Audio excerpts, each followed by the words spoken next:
नमस्कार, मैं कीर्ति और मैं आप सभी का स्वागत करती हूं आपके अपने चैनल भिवानी हलचल पर। तो आइए नजर डालते हैं आज की मुख्य खबरों पर। आज़ादी के अमृत महोत्सव की श्रृंखला में 74वें गणतंत्र दिवस पर आयोजित होने वाले जिला स्तरीय समारोह की मंगलवार को स्थानीय भीमखेल परिसर में अंतिम रिहर्सल हुई। अंतिम रिहर्सल में पुलिस अधीक्षक अजीत सिंह शेखावत मुख्य अतिथि के रूप में पहुंचे और राष्ट्रगान की धुन के साथ ध्वजारोहण किया। इस दौरान एसडीएम संदीप अग्रवाल, नगराधीश हरबीर सिंह सहित अनेक गणमान्य व्यक्ति भी मौजूद रहे। भीमखेल परिसर में पहुंचने से पहले जिला उपायुक्त श्री अजीत सिंह शेखावत और एसडीएम श्री संदीप अग्रवाल नेहरू पार्क स्थित शहीद स्मारक पहुंचे और देश की आज़ादी के लिए कुर्बान होने वाले अमर शहीदों को नमन किया।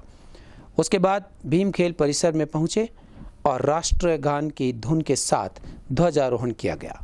ध्वजारोहण के बाद एसपी और एसडीएम ने परेड की टुकड़ियों का निरीक्षण किया। फाइनल रिहर्सल में परेड की टुकड़ियों ने शानदार मार्च पास्ट किया। मार्च पास्ट के दौरान इन टुकड़ियों ने मंच के सामने राष्ट्र ध्वज को सलामी दी। वहीं स्कूली विद्यार्थियों ने देशभक्ति के साथ साथ पंजाबी व हरियाणवी गीतों की जोरदार प्रस्तुति दी। विभिन्न स्कूली बच्चों ने शानदार पीटी, डंबल और लेजियम का प्रदर्शन किया। अंतिम रिहर्सल का समापन राष्ट्रगान के साथ हुआ।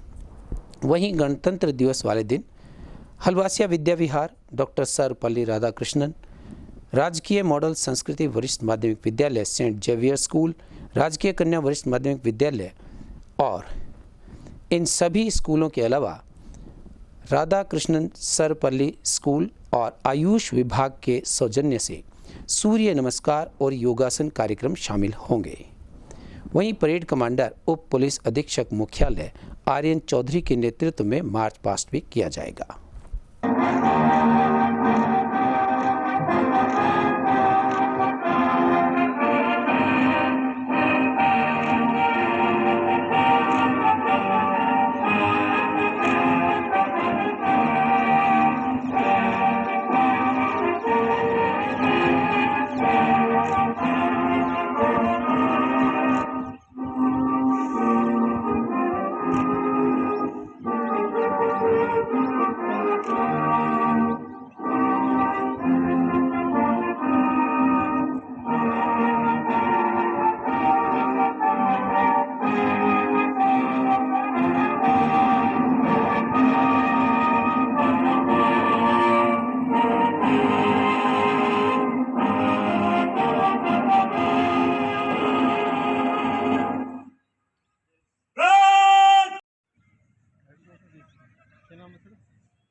'ध्वजारोहण के बाद परेड निरीक्षण के लिए श्री आर्यन चौधरी, डीएसपी हेडक्वार्टर्स महोदय, युवा, साथ में एसडीएम श्री संदीप अग्रवाल जी धीरे धीरे परेड निरीक्षण की ओर अग्रसर होते हुए, आप जानते हैं कि आज का ये पावन तक पहुंचती है और तभी ये तिरंगा हवा में लहराता है। कहा भी गया है एसपी आर्यन चौधरी की अगुवाई में पुलिस प्लाटून पुरुष बल पीएसआई विशेष, उसके तुरंत बाद पुलिस प्लाटून महिला एएसआई उर्मिला,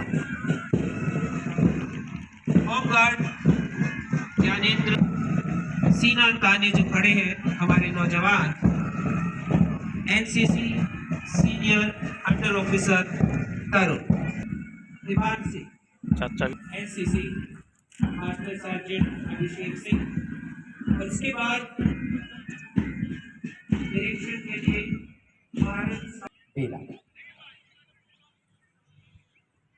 मेरा निवेदन मुख्य अतिथि महोदय से आज के संबोधन की।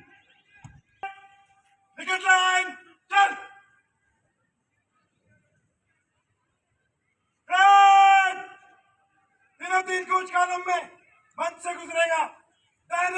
मुड़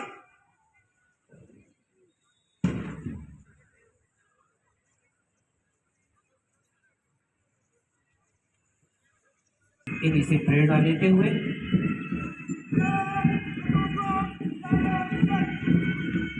मंच के सामने से डीएसपी आर्यन चौधरी की अगुवाई में सबसे पहली टुकड़ी जो है पुरुष पीएसआई विशेष की अगुवाई में पुलिस बल पुरुष एएसआई उर्मिला जी की अगुवाई में पुलिस बल महिला मंच के सामने से सीना ताने हुए एक प्रेरणा होमगार्ड ज्ञानेंद्र दहिया एसपी की अगुवाई में मंच के सामने से गुजरते हैं। इसके तुरंत बाद इंडियन अंडर ऑफिसर तरुण की अगुवाई में ये नौजवान सीना तान करके पूरे देश की सुरक्षा के लिए तैयार। NCC platoon senior under officer Kartik की अगुवाई में एक जोश के साथ और पूरे होश के साथ चलते हुए मंच के सामने से एनसीसी गर्ल्स अंडर ऑफिसर कशिश की अगुवाई में हमारे देश की बेटियां किसी भी क्षेत्र में पीछे नहीं है। अंडर ऑफिसर हिमांशी की अगुवाई में एनसीसी अंदर ही पड़ेगा मंच के सामने से कदम मिलाते हुए चलते हुए। इसके तुरंत बाद NCC junior division master sergeant Abhishek Singh की अगुवाई में और उसके तुरंत बाद जो टुकड़ी है commander Sagar Singh senior wing Chandrashekhar Azad open group Bharat scouts and guides और उसी की जूनियर विंग नन्हे मुन्ने बच्चे भी हमारे देश की सीमाओं के लिए तैयार होते हुए कमांडर विनय सिंह की अगुवाई और उसके तुरंत बाद हिंदुस्तान गाइड्स कमांडर रेनू की अगुवाई में और इन सभी के बाद Vaishya model senior secondary school का इवेंट नेतृत्व बैंड कमांडर खुशबू और सहायक शिवानी और जी पहली बार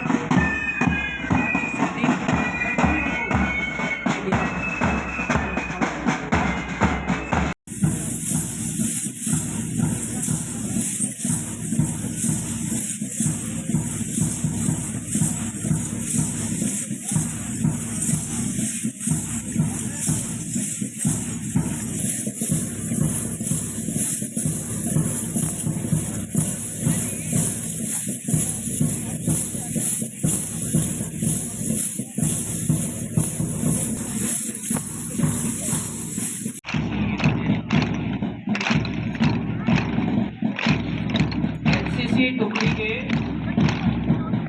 mister Tarun under officer Kartik under officer Kashish Himanshi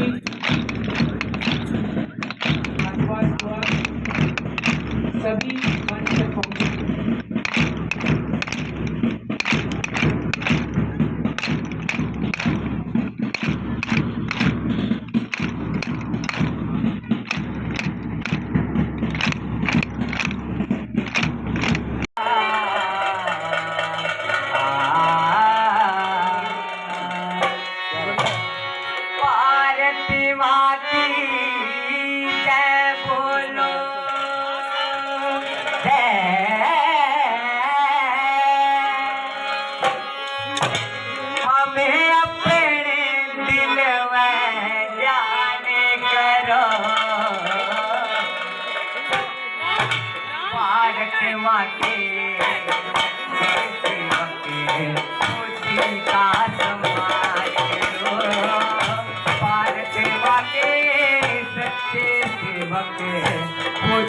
का सम्मान करो भारत माँ की जय बोलो रतम अपने दिल में ध्यान करो भारत माँ के सेवक का सम्मान करो भारत माँ के सच्चे सेवक का सम्मान।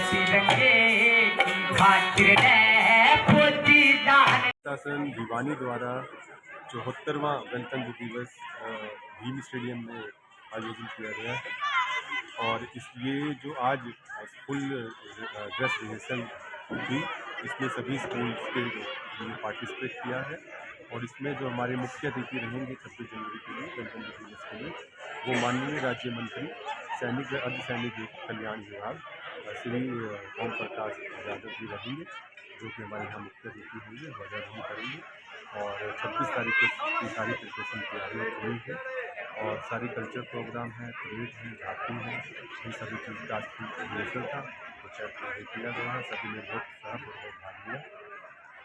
कितने स्कूली अलग अलग कल्चर में है, वो ग्रुप के हिसाब से जैसा उनका शौक है उस हिसाब से ग्रुप 50 का है, 100 का है और पीटी म्यूजियम का है, इसमें लगभग 1000 से 1500 बच्चे पार्टिसिपेट करते हैं। सर मौसम खराब है, सभी बहुत खुशी से मनाते हैं। सभी भिवानी वासियों को गणतंत्र दिवस की हार्दिक। विभिन्न गांवों के ग्रामीण व किसान पाले व ठंड से बर्बाद सरसों व अन्य फसलों की विशेष गिरदावरी करवाने तथा 50,000 रुपये प्रति एकड़ मुआवजा देने की मांग को लेकर लघु सचिवालय पहुंचे व सैकड़ों किसानों व महिलाओं के साथ जोरदार प्रदर्शन किया तथा मुख्यमंत्री के नाम ज्ञापन अतिरिक्त उपायुक्त मनोज दलाल को सौंपा। वहीं अतिरिक्त उपायुक्त मनोज दलाल का कहना था कि किसानों की मांगों को आगे तक पहुँचा दिया जाएगा तथा उन्हें उनकी फसलों का उचित मुआवजा प्रदान किया जाएगा। प्रदर्शन को संबोधित करते हुए किसान सभा के जिला सचिव मास्टर जगरूशन रोडा व उप प्रधान कामरेड ओम प्रकाश ने कहा कि पिछले 10 दिनों से चल रही शीतलहर की ठंड और पाले से जिले के किसानों की सरसों व सब्जियां पूरी तरह से बर्बाद हो गई हैं। अन्य फसलों को भी भारी नुकसान हुआ है, फिर भी राज्य सरकार विशेष गिरदावरी नहीं करवा रही है। सरकार किसानों के हितों की अनदेखी कर रही है। वहीं किसान नेता एवं भारतीय किसान यूनियन के जिला अध्यक्ष राकेश आर्य निमड़ीवाली ने बताया कि पिछले दिनों पाला गिरने से सरसों समेत रबी की अनेक फसलों को भारी नुकसान हुआ है, जिसके कारण किसान की आर्थिक हालत कमज़ोर हो गई है।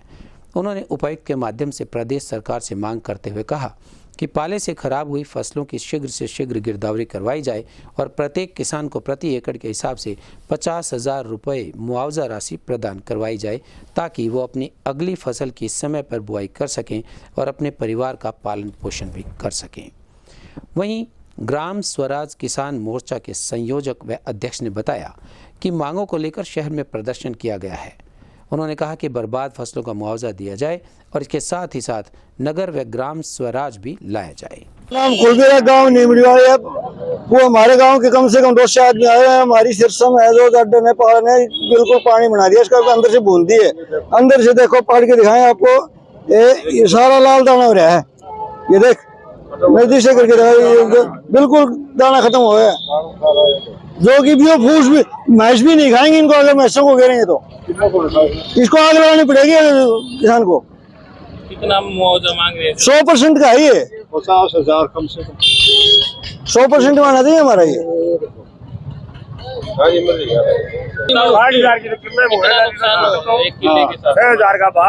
एक किले कम से कम 50,000 रुपये मिलने चाहिए, नहीं तो हमारे गाँव फिर रोड बात सुनो, अगर सरकार नहीं देती तो हमारा पूरा गांव रोड के ऊपर आएगा। फिर सरकार हम ये नहीं कहे कि रोड पे क्यों आ गए। क्या नाम है, कौन से गाँव? मैं दागराम एक्स सरपंच निमड़ी वाली, और गांव से अब हम कम से कम 4 ट्रैक्टर भर के आए। हमारे सिरसों कम 100% खराबा हो लिया। इसका मुआवजा लिया हमारी गिरदावरी कराई जा और उचित हमने मुआवजा दिलाया जाए, क्योंकि एक जमींदार का 2-2 4-4 किले हैं तो वो भी अब मारा गया। यहाँ पर आत्महत्या करने के लिए भी किसान मजबूर हैं। जो कर्जवान हो गए, जिन्हें खाद बीज दी, पानी दिया, वो अब कहीं के नहीं रहे। इसलिए सरकार हमने इसका मुआवजा दे, उचित मुआवजा दे, ताकि हम अपना काम चला सकें। आज किसान सभा का एक प्रोग्राम यह था, उसमें पूरे किसान आए थे पूरे जिले के और उस प्रदर्शन में भाग लिया और इसमें तमाम संगठनों ने भाग लिया। एडीसी महोदय यहाँ आए थे और हमारे जो कृषि अधिकारी हैं आत्माराम गोदारा जी वो आए थे। सब ने एक ही सुर में कहा और उन्होंने माना कि 90% फसल खराब है सरसों की, और जो सब्जी लगा रखी है वो भी खराब है। तो सब ने यही मांग करी है कि इनके खिलाफ उचित मुआवजा दिया जाए। जगरोशन, जिला सचिव अखिल भारतीय किसान सभा। आज का जो हमारा प्रदर्शन था, जो पाले से किसान की फसल बर्बाद हुई है, इसको लेकर के उपायुक्त महोदय के माध्यम से हम हरियाणा सरकार को कहना चाहते हैं कि वो जल्द से जल्द 3 या 4 दिन में विशेष गिरदावरी का आदेश करें, क्योंकि सरसों की फसल में 90% तक नुकसान है और सब्जियां तो 100% खराब हो चुकी हैं। और दूसरा हम ये कहना चाहते हैं कि जो सफ़ेद मक्खी का मुआवजा आया हुआ है 2020 का, 7/7/2022 को मुआवजा आया था, अब तक उसका वितरण नहीं हुआ है। तो हम हरियाणा सरकार से भी लोकल प्रशासन से कहना चाहते हैं कि उस मुआवजे को किसानों के खाते में जल्दी से जल्दी डाला जाए।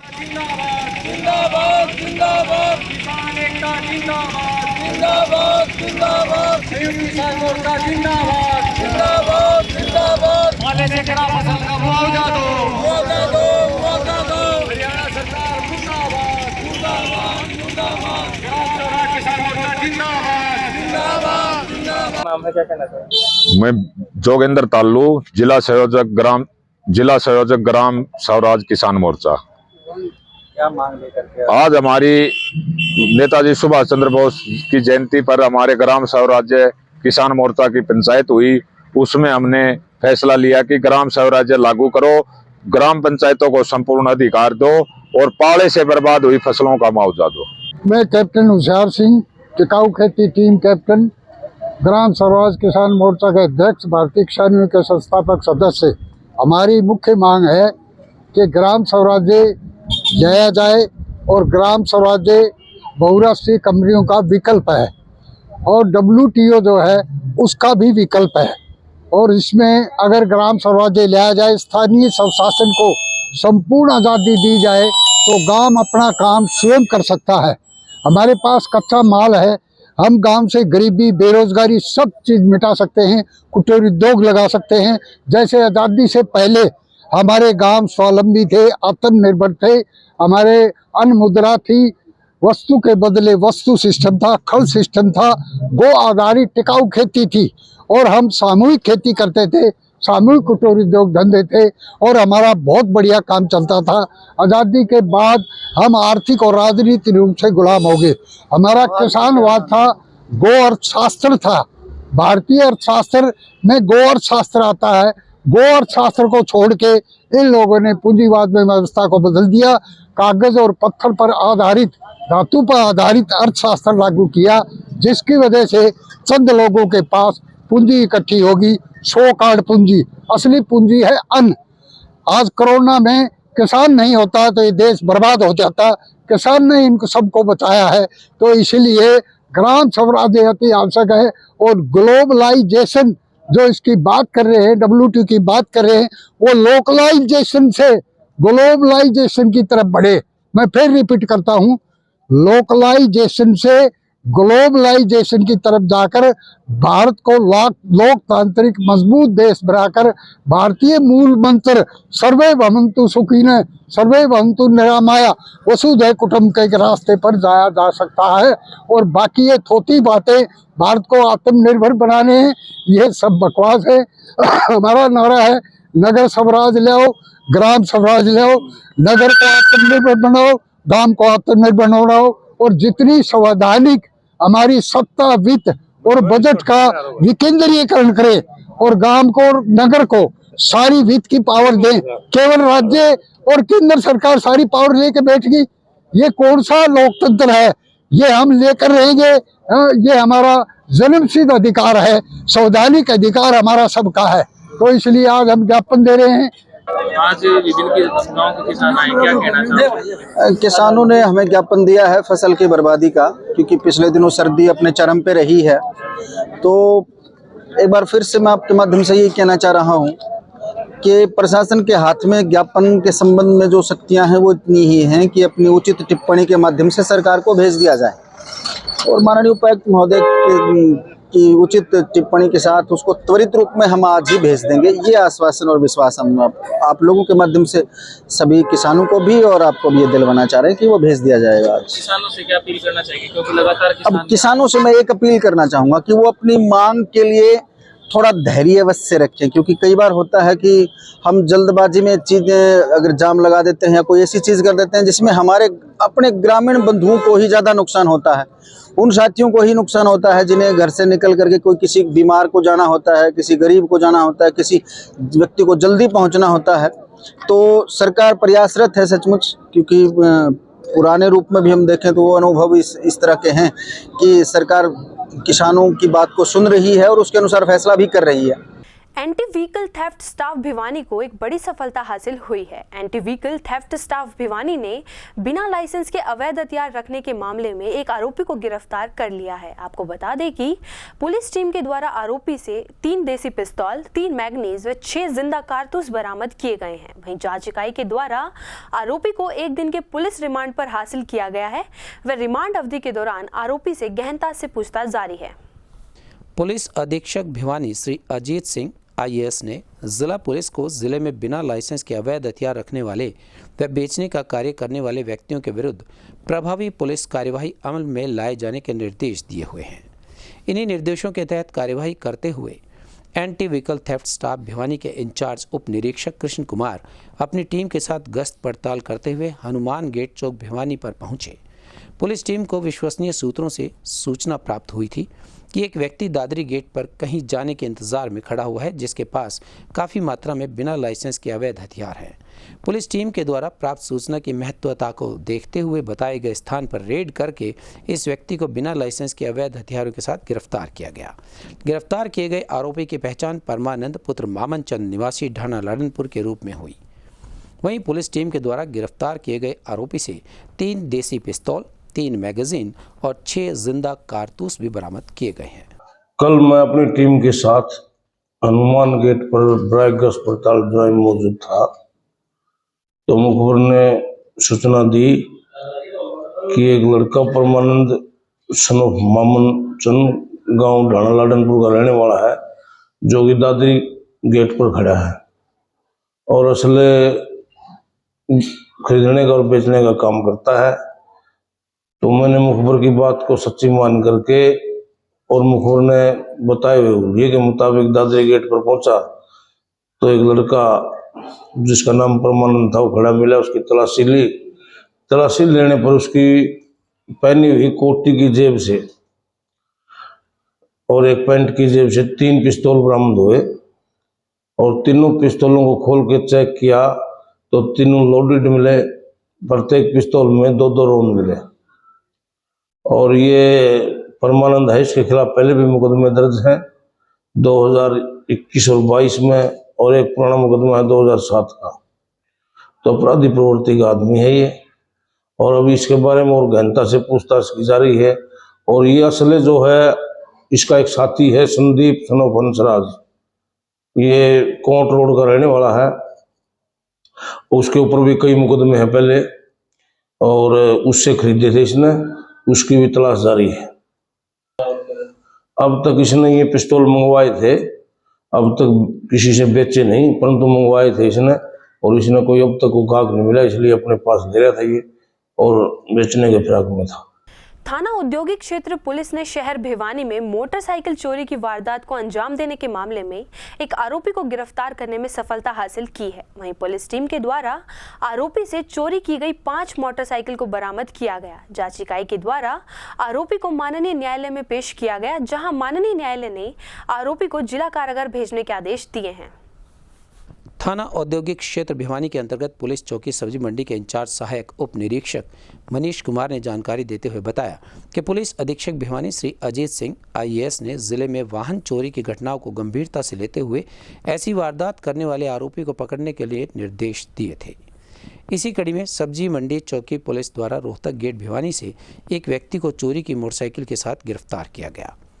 पुलिस टीम द्वारा गिरफ्तार किए गए व्यक्ति की पहचान भवानी खेड़ा निवासी के रूप में हुई है। जांच इकाई द्वारा आरोपी संदीप से गहनता से पूछताछ करने पर आरोपी ने बताया कि शहर भिवानी में 4 मोटरसाइकिल चोरी की वारदात को उसने अंजाम दिया। इंचार्ज चौकी सब्जी मंडी ने जानकारी देते हुए बताया कि आरोपी संदीप पेशेवर वाहन चोर है और थाना भवानीखेड़ा में वाहन चोरी और घर में चोरी के करीबन 11 अभियोग दर्ज हैं। आरोपी संदीप नशा करने का आदी है, जो अपने नशे की पूर्ति के लिए पैसों के लिए मोटरसाइकिल चोरी करने की वारदात किया करता है। रात को नाइट डोमिनेशन के दौरान चेकिंग के दौरान इसको हमने रोहतक गेट से गिरफ्तार किया है। इसकी मोटरसाइकिल चेक की, इसके कागज से ये पेश नहीं कर सका।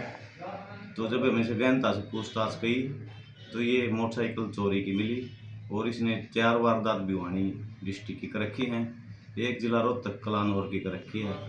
और ये नशे का आदी है, नशे के उसके चक्कर में ये चोरी करता है और वो आत्म चोरी करता है और काफ़ी मुकदमे इस पर दर्ज है के द्वारा। जी हाँ, आरोपी सर संदीप उर्फ Golu son of Dalbir Singh, ward number 4 Bhiwani Khera का है। और इससे 4 मोटरसाइकिल भिवानी की और 1 कलानौर की 5 मोटरसाइकिल बरामद की गई। आजादी के अमृत महोत्सव की श्रृंखला में उपायुक्त नरेश नरवाल के मार्गदर्शन में सिंचाई एवं जल संसाधन विभाग भिवानी के कार्यकारी अभियंता राहुल शर्मा ने अटल भूजल योजना के अंतर्गत भूजल जागरूकता व लघु सिंचाई के लिए प्रेरित करने हेतु अटल भूजल रथ को हरी झंडी दिखाकर रवाना किया, जो 31 जनवरी तक जिले के ब्लॉक तोशाम, कैरू, बहल व लोहारू की सभी ग्राम पंचायतों में नागरिकों को योजना के बारे में जागरूक करेंगे। कार्यकारी अभियंता राहुल शर्मा ने अटल भूजल रथ को हरी झंडी दिखाते हुए कहा कि जिले की भूजल स्थिति को देखते हुए किसानों को सूक्ष्म सिंचाई विधियों, टपका और फव्वारा आदि का प्रयोग करना चाहिए। उन्होंने कहा कि सिंचाई एवं जल संसाधन विभाग के अंतर्गत अटल भूजल योजना को लेकर जिले में क्षमता संवर्धन प्रशिक्षण कार्यक्रम आदि चलाकर भी आम जन को जागरूक किया जा रहा है। उन्होंने बताया कि पृथ्वी पर पीने योग्य जल बहुत कम मात्रा में है, हम सबको मिलकर जल संरक्षण की मुहिम को चलाना होगा। उन्होंने कहा कि भूमिगत जल प्रतिदिन गिरता जा रहा है और उसकी गुणवत्ता भी खराब होती जा रही है, अतः हमें वर्षा जल संग्रहण को बढ़ावा देना होगा। उनका यह भी कहना था कि ग्रामीण क्षेत्रों के जोहड़ों का नवीनीकरण और नवनिर्माण इस योजना से किया जा रहा है। उन्होंने नागरिकों का आह्वान किया कि जल संरक्षण और संचय में अपना योगदान देकर अटल भूजल योजना में पूरा सहयोग दें। क्या कहेंगे सर आज ये अटल भूजल योजना? ये अटल भूजल योजना है सेंट्रल गवर्नमेंट की, जिसमें हम भूजल का सुधार करने के लिए सेंट्रल गवर्नमेंट काम कर रही है। और ये 4 रथ हमने आज हम इनको हरी झंडी देंगे 4 अलग-अलग ब्लॉक में जाने के लिए, जिसमें कैरू ब्लॉक, फार्म ब्लॉक, लोहारू ब्लॉक और बहल ब्लॉक में ये सभी जन को जागरूक करेंगे कि भूजल की हमारा जो स्तर गिरता जा रहा है, लोगों को क्या बेनिफिट होगा? भूजल का सुधार होगा तो आम जनता को बेनिफिट यही होगा कि हमारा पानी का जो स्तर है वो उसमें वो ऊपर आएगा। और जो इन 4 हमारे जो ब्लॉकों में जो स्तर नीचे गया हुआ है उससे उसको सुधार करने के बाद सिंचाई में हमें काफ़ी अवधि मिलेगी, जो कि भूस्तर ऊपर हो जाएगा। उसके लिए किसानों को इसमें ऐसा है कि एक तो जो माइक्रो इरिगेशन की जो हमारी स्कीम सरकार की तरफ से चल रही हैं उसकी तरफ उनको बढ़ना पड़ेगा, और जो फ्लो इरिगेशन जो आज तक करते हुए आ रहे हैं। ई टेंडरिंग पॉलिसी के विरोध में भिवानी ब्लॉक के सभी सरपंच बीडीपीओ कार्यालय के समक्ष एकत्रित हुए और जोरदार नारेबाजी करते हुए प्रदेश सरकार का पुतला फूंका। वे कहा कि यदि सरकार ने उनकी मांगे नहीं मानी तो लगातार धरने प्रदर्शन जारी रहेंगे, क्योंकि वे जनता के अधिकारों की लड़ाई लड़ रहे हैं। वहीं इन सभी सरपंचों का कहना था कि सरकार सरपंचों के ई टेंडरिंग पॉलिसी लागू करके उनके साथ साथ जनता के अधिकारों को छीन रही है। उन्होंने कहा कि हम जनता के अधिकारों की लड़ाई लड़ रहे हैं, सरकार जल्द ही जल्द मांगों को पूरा करे, वरना लगातार धरना जारी रहेगा। उनका कहना था कि सरकार के पास अभी 1.5 साल बचा है, जल्द से जल्द सरकार सरपंचों के हकों का फैसला करे। यदि उनकी मांगें नहीं मानी जाती हैं तो प्रत्येक जिला मुख्यालय पर प्रदर्शन किया जाएगा और ज्ञापन भी सौंपे जाएंगे। उनका कहना था कि वो अपने हक की ही लड़ाई लड़ रहे हैं। और आज की जो हमारी कार्यकारिणी थी वो आज हमने पुतला जलाया मुख्यमंत्री का, और हमारी जो ऊपर से एसोसिएशन बनी है, हरियाणा लेवल की जो एसोसिएशन सरपंचों की बनी है, उसका आदेश था कि हर ब्लॉक स्तर पर आज पुतले जलाए जाएंगे और कल हर ब्लॉक स्तर पर ज्ञापन सौंपे जाएंगे। और आज हम सभी सरपंच साथी भिवानी ब्लॉक के एकत्रित होकर के हमने पुतला फूंकने का कार्यक्रम किया है। आगामी हमारी कल से धरना प्रदर्शन लगातार चलेगा और सुबह से शाम तक धरना प्रदर्शन चलेगा, जिसमें हमारे साथ और सहयोग में भी बातचीत हो रही है। वो भी किसान सभा के हैं, वो भी हमारे साथ में आएंगे और जो मजदूर संघ के जो उनकी कमेटी है वो भी हमारे साथ में कल से धरने पर बैठेगी। जय भगवान, जय भगवान। गाँव दिनोद से, जैसा कि अभी आशीष भाई ने बताया, ये सारी हमारी शर्तें हैं जो हल तो जी हम सब इकट्ठे होंगे तो हल ही निकालने के लिए हम यहाँ पे इकट्ठे हैं। अगर हल ही निकालना होता तो हम इकट्ठे ही नहीं होते शायद। तो हमारा तो यही है, हम चाहते हैं कि इस चीज का हल निकाला जाए। ठीक है, बस यही कहना चाहते हैं। जब तक हमारा जो है एक तो मान सम्मान नहीं किया जाएगा और हमारे हक में फैसला नहीं आएगा तब तक। तो मैं राजेश बुरा, गांव प्रेमनगर सरपंच हूँ और हमें जो जिम्मेदारी जनता ने दी थी कि भी गांव का विकास करेंगे, लेकिन विकास किस तरह करेंगे, सरकार ने इतनी पाबंदियां लगा दी और जनता हमारा तो उम्मीद कर रही थी। तो उन उम्मीदों पर हम कैसे खरे उतरेंगे जिधर हमारे राइट छीन ली गई। तो हम अपनी लड़ाई नहीं लड़ रहे, हम उस जनता की लड़ाई लड़ रहे हैं जिसकी जिम्मेदारी हमने मिली है। और सरकार कह रही है कि टेंडरिंग, चलो ठीक है, टेंडरिंग करो या कोई भी करो, हमने कौन गंदे, लेकिन उसके लिए हमने तो राइट तो दो भाई। राइट का मतलब ये है कि वो जो ई टेंडरिंग से जो सिस्टम होगा उसमें जो नॉर्म एंड कंडीशन होगी ना, उसका भी राइट हमारे पे कौन छोड़ दिया कि हफ्ता के अंदर अंदर अगर आप उसमें परमिट नहीं करोगे तो उसकी जो राशि निकालने की परमिट है वो एसडी और जेई कर देगा। फिर सरपंच क्या नाम के बनाए रखे हैं। मेरा नाम है सत्यवान, भूतपूर्व बीडीसी मेंबर। भाई हम तो ये कहना चाहते हैं भाई, जो सरकार ने जो सरपंचा की जो पावर घटाई वो बहुत ही गलत काम करा है। अब तक तो ये सरपंच थे, अब हम ग्राम लेवल पर भी उठ के आएंगे और यहाँ धरना प्रदर्शन करेंगे। सर सुधीर सरपंच उमरावत। ऐसा है जी, जो इस सरकार ने हमारे ऊपर लगाम लगाने की कोशिश की है, इससे हमारे सारे गांव के विकास के कार्य रुक गए। अब सरकार चाहती है ई टेंडरिंग से काम करवाना।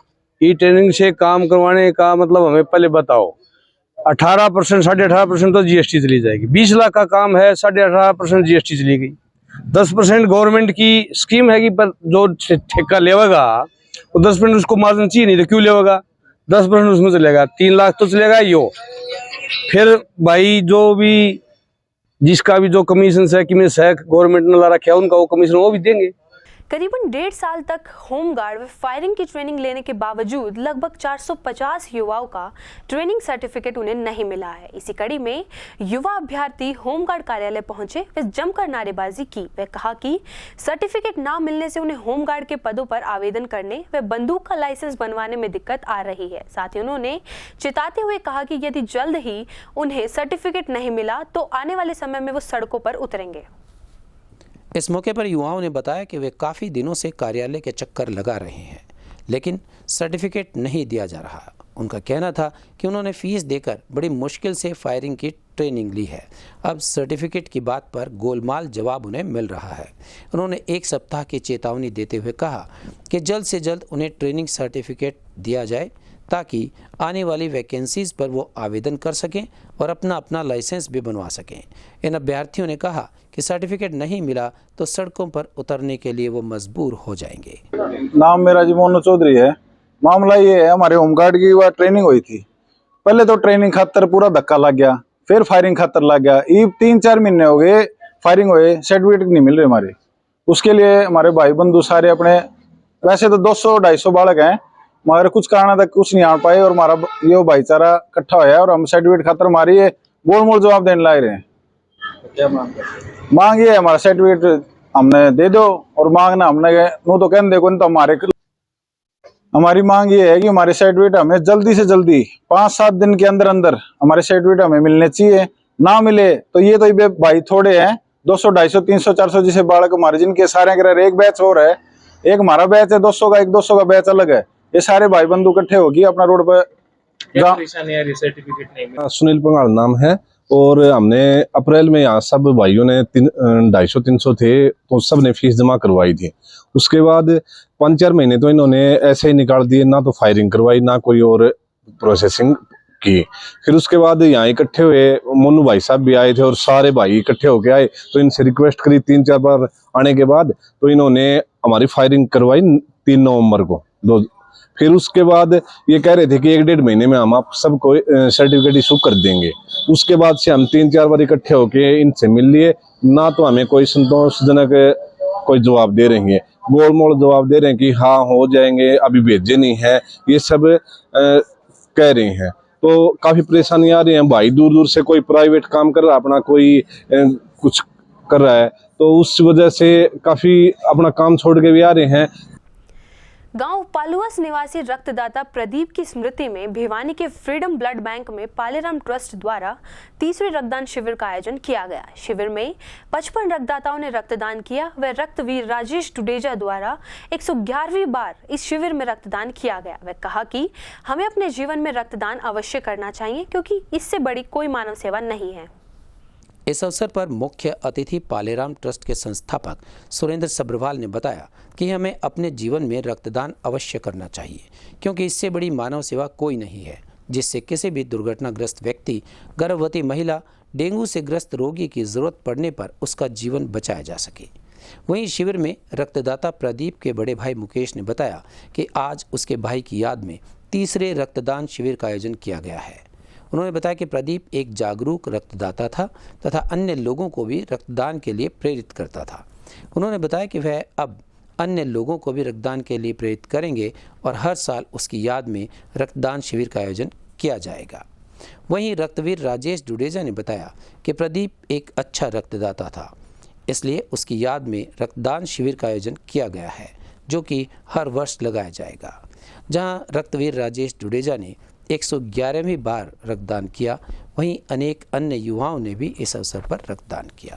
मैं सुरेंद्र सब्रवाल पालेराम चैरिटेबल ट्रस्ट की तरफ से रक्तदाता प्रदीप की स्मृति में 3रा विशाल कैंप का आयोजन किया है। ये एक मेगा कैंप है। कैंप तो लगते रहते हैं। ये जो हमारा रेगुलर डोनर था, इसकी स्मृति में बहुत बड़े कैंप का आयोजन किया गया है। मैं डोनर को यही कहता हूँ, डोनर को यही संदेश देना चाहता हूँ कि रक्तदान से किसी प्रकार की कोई कमजोरी नहीं आती। रक्तदान की जो भ्रांतियां हैं वो दिमाग में ना रखें। रक्तदान में बढ़ चढ़ करके भाग लें। रक्तदान करने से शरीर में नई स्फूर्ति, नई ताजगी का एहसास होता है। बार बार रक्तदान करें। हर 3 महीने में आप रक्तदान कर सकते हैं। मुकेश, गांव पालवास, अपने प्रदीप छोटे भाई की याद में ब्लड कैंप लगाया जा रहा है और यह कैंप हर साल लगाया जाता है। आप सभी साथियों से गुजारिश करता हूं, रक्तदाताओं को जितना हो उसके बढ़ चढ़कर रक्तदान कर दूसरों से भी करवाएं। मैं रक्तवीर राजेश डुडेजा, आज मेरे सक्रिय रक्तदाता प्रदीप पालवास जो एक्समत जिनका देहांत हो गया था, उनकी याद में 3रा रक्तदान शिविर आयोजित किया गया है।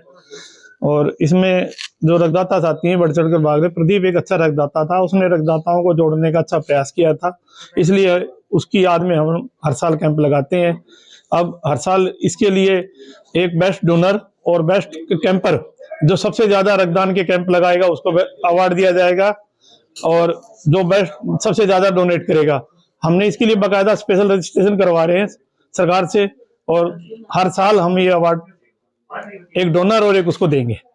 भिवानी सड़क हादसे में अज्ञात वाहन की चपेट में आने से गांव नाथुवास निवासी 50 वर्षीय हरपाल की मृत्यु हो गई। सूचना पर पुलिस टीम मौके पर पहुंची व शव को भिवानी के सामान्य नागरिक अस्पताल में लाया गया। वहीं पुलिस ने परिजनों के बयान के आधार पर मामला दर्ज कर अपनी आगामी कार्रवाई शुरू कर दी। प्राप्त जानकारी के अनुसार यह व्यक्ति 2 बच्चों का पिता है, जो कि खेती बाड़ी करता था। मृतक हरपाल खेत से घर वापस लौट रहा था। इस दौरान अज्ञात वाहन की चपेट में आ जाने से उसकी मृत्यु हो गई। परिजनों ने कानूनी कार्यवाही की मांग की है। वहीं इस दौरान पुलिस मौके पर पहुंची और उक्त व्यक्ति को भिवानी के नागरिक अस्पताल में लाया गया। पुलिस द्वारा यह भी बताया गया कि अज्ञात वाहन की चपेट में आने से हरपाल की मौत हुई है, जिस पर कार्यवाही की जा रही है। मैं रूप सिंह सनोप श्री जातिराम, गाँव नाथवास। जो मेरा छोटा भाई खेत से घर आ रहा था, रास्ते में कोई अज्ञात वाहन वाला उनको टक्कर मार के चला गया, जिससे उसकी मृत्यु हो गई। उसकी मृत्यु के बारे में हमें एक राहगीर के चलते पता चला। हॉस्पिटल में लेके आए, भिवानी सरकारी हॉस्पिटल में, जहाँ डॉक्टरों ने उसे मृत घोषित कर दिया। कितने बच्चे थे सर, क्या काम? उनके 2 लड़के हैं, एक लड़का मैरिड है और एक अनमैरिड है। क्या मांग करते हैं? मांग यही है, जो अज्ञात वाहन वाला था उसके तुरंत कानून कार्रवाई की जाए। हमारी यही मांग है, उसको पकड़ा जाए, परिवार की आर्थिक मदद की जाए। भाई इतना ही हम प्रशासन से, कानून से मांग करते हैं। आज एक रात्रि एक सूचना प्राप्त हुई कि हरपाल सनोप जातिराम वासी नाथवास की RSM लगी चोटों के कारण मौत हो गई है, जिसकी कार्रवाई हेतु जीएच भिवाड़ी पहुंचा हूं, जिसके भाई रूपचंद के बयान पर 174 सीआरपी की कार्रवाई अमल में लाई गई। मुकदमा नंबर दर्ज करके 174 कार्रवाई अमल में लाई जा रही है। क्या नाम था उसका? ये खेत से घर आ रहा था, रास्ते में एक्सीडेंट हो गया किसी अज्ञात वाहन से। क्या नाम था इसका और क्या कार्य है? ये खेती बाड़ी का काम करता है। अरपल खबरों का सिलसिला यूं ही जारी रहेगा। अब मुझे और भिवानी हलचल की टीम को दीजिए इजाजत और बने रहिए आपके अपने चैनल भिवानी हलचल के साथ।